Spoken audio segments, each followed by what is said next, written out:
এই মুহূর্তে আমরা আছি বসুন্ধরা সিটি শপিং কমপ্লেক্সের সামনে। যারা ঢাকাতে বসবাস করেন অথচ বসুন্ধরা সিটির নাম শোনেননি, এরকম মানুষ খুবই কম পাওয়া যায়। কারণ ঢাকাতে যারা বসবাস করেন এবং রুচিশীল মানুষ যাদেরকে বলা হয়, তারা অবশ্যই বসুন্ধরা সিটির নাম শুনেছেন এবং অনেকে গিয়েছেন। তবে অনেকেই আছেন যারা এখনো পর্যন্ত যাননি। তাদের জন্য আজকের এই ভিডিওটি, যে বসুন্ধরা সিটিতে কিভাবে যাবেন, কোন দিক দিয়ে যাবেন, বিশেষ করে যারা বাইকার আছেন, যারা নতুন এখনো পর্যন্ত বাইক নিয়ে কখনো যাননি, তারা কোন পথে বসুন্ধরা সিটিতে ঢুকবেন, বাইক কোথায় পার্ক করবেন, এই বিষয়গুলো আপনাদেরকে জানানোর জন্যই মূলত আজকের এই ভিডিওটি করা। তো যেতে যেতে আগে বসুন্ধরা সিটির একটু বর্ণনা আপনাদেরকে দিই। আমার ডান পাশে আপনারা দেখতে পাচ্ছেন বসুন্ধরা সিটি। এখানে আমরা একটু ঢুকবো। সামনে থেকে আমাদেরকে টার্ন নিয়ে আসতে হবে। তো বসুন্ধরা সিটিটি মূলত বসুন্ধরা গ্রুপের নির্মিত দক্ষিণ এশিয়ার বৃহত্তম বিপণী বিতান। এটা মূলত বাংলাদেশের রাজধানী ঢাকার পান্থপথে অর্থাৎ কারওয়ান বাজারের নিকটে অবস্থিত। এই বসুন্ধরা সিটি ভবনটি মূলত ২১ তলা বিশিষ্ট একটি ভবন, যার নিচের ৮টি তলা বিপণী বিতানের জন্য ব্যবহার করা হয়। অর্থাৎ প্রথম ৮ তলা ২১ তলা ভবনের ভিতরে প্রথম ৮ তলা ব্যবহার করা হয় বিভিন্ন প্রোডাক্টের শোরুম হিসেবে। আর বাকি যে অবশিষ্ট তলাগুলো আছে, এগুলো বসুন্ধরা গ্রুপের দপ্তর হিসেবে ব্যবহার করে তারা। ভবনের বিপণী বিতান অংশে প্রায় ২৫০০ দোকান আছে। চিন্তা করেন, একটি মার্কেটে ২৫০০ দোকান আছে। এই ২৫০০ দোকানের ভিতরে ১০০ দোকান আছে শুধুমাত্র খাবারের জন্য। নির্দিষ্ট ফ্লোর আছে, নির্দিষ্ট ফ্লোরে ১০০ দোকান খাবারের জন্য, আর অন্যান্য সামগ্রীর জন্য বাকি ২৪০০ দোকান আছে।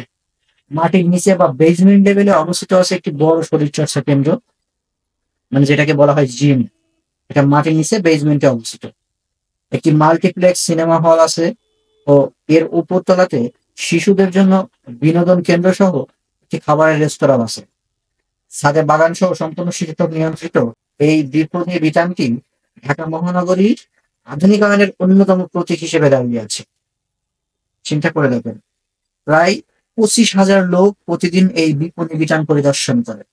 ১-২ জন না কিন্তু। মার্কেটে গাড়ি বাইক দেওয়া যাবে না?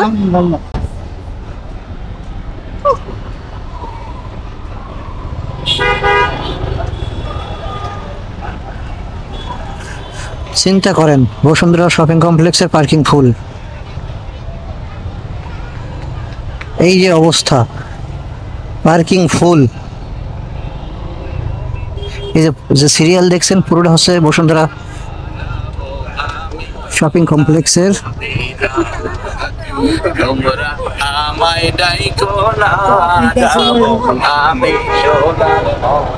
পার্কিং ফুল। মামা একটু যাই,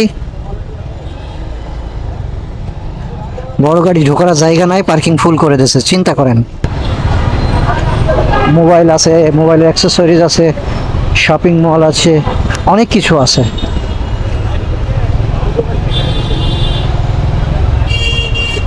কি পরিমাণ লোড! যেহেতু আজকে ফ্রাইডে, ছুটির দিন,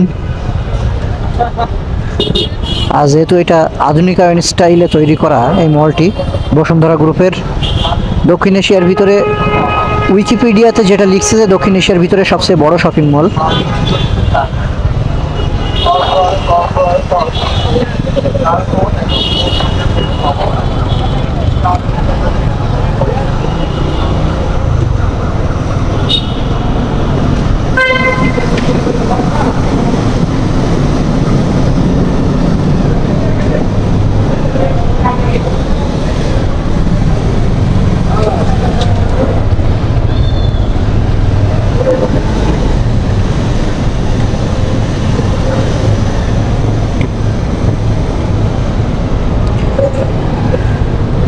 যারা বাইক নিয়ে এর আগে বসুন্ধরা শপিং মলে আসেন নাই, তাদের জন্য একটা গাইডলাইন হতে পারে এটি, যে এইখানে যে পাশ থেকে আপনাকে ঢুকতে হবে, মার্কেটের ডান পাশ দিয়ে ঢুকে এসে আপনাকে এখান থেকে স্লিপ নিতে হবে, গাড়ি পার্কিংয়ের স্লিপ, এবং যাওয়ার সময় এই স্লিপটি জমা দিয়ে যাইতে হবে। সেটি আমি আপনাদেরকে দেখাবো। এখানে গাড়ির নাম্বার নিয়ে আপনাকে একটা স্লিপ দিয়ে দিবে।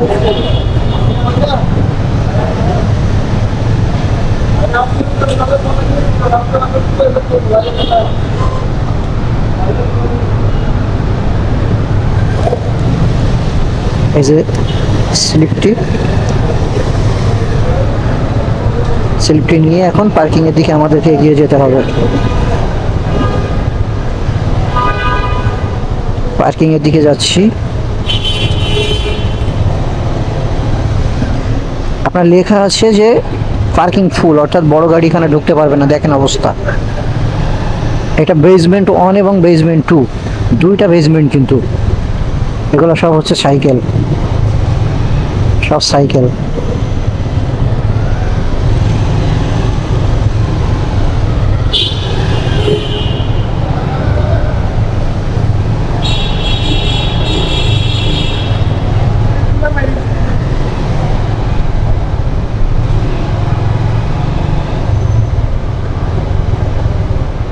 বেসমেন্টে গাড়িতে একবারে ফুল হয়ে আছে।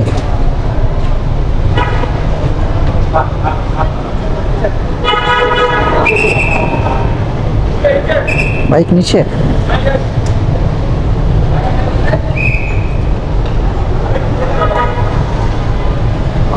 বেসমেন্ট 1 ফুল হয়ে গেছে।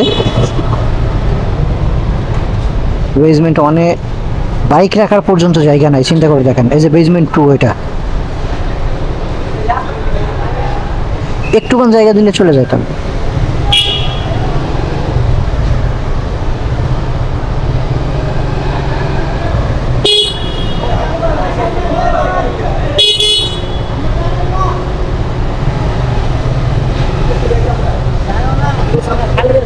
আচ্ছা আচ্ছা, দেখছি।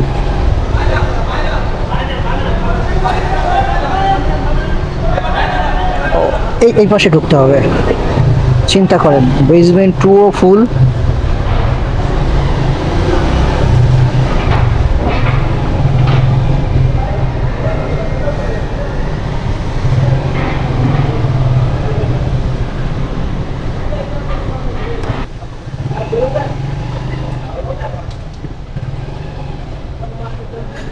কোনো জায়গায় তো পাচ্ছি না।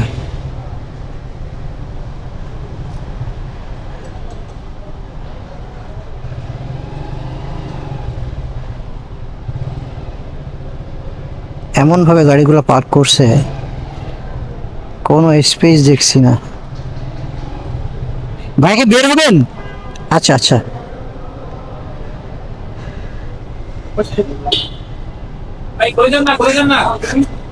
এক মিনিট।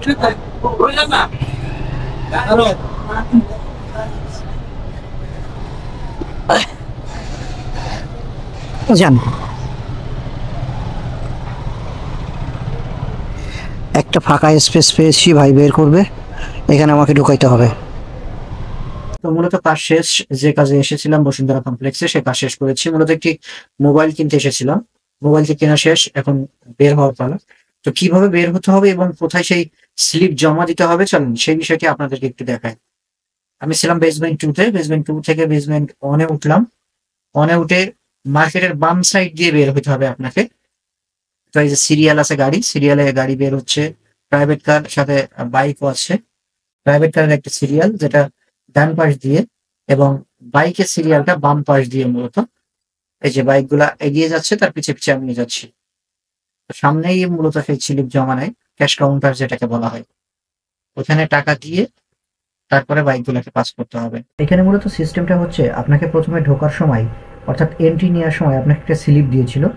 ওই স্লিপেই মূলত একটা কিউআর কোড ছিল। ওই কিউআর কোডের কাজই হচ্ছে যে আপনি কখন এখানে এন্ট্রি করছেন, আপনার বাইকের সিসি কত, আপনি কত ঘন্টার জন্য এটা রেখেছেন, সেই অনুযায়ী এরা স্ক্যান করার পরে বুঝতে পারবে যে আপনি কত ঘন্টা রেখেছেন, আপনাকে কত টাকা চার্জ দিতে হবে এবং আপনার বাইকের সিসি কত। তো সেই অনুযায়ী যেহেতু আমি জানি, আমি আগে থেকে টাকাটা রেডি করে রেখেছিলাম, এই জন্য টাকাটা দেওয়ার সাথে সাথে ওরা স্ক্যান করে দেখে আমাকে ছেড়ে দিয়েছে। এভাবেই আপনি বাইক নিয়ে বসুন্ধরা সিটি শপিং কমপ্লেক্সে ঢুকতে পারবেন এবং বের হতে পারবেন। তো আজকের ভিডিওটি এ পর্যন্তই। যে যেখান থেকে দেখছেন অবশ্যই লাইক, ফলো এবং সাবস্ক্রাইব করে সাথে থাকবেন।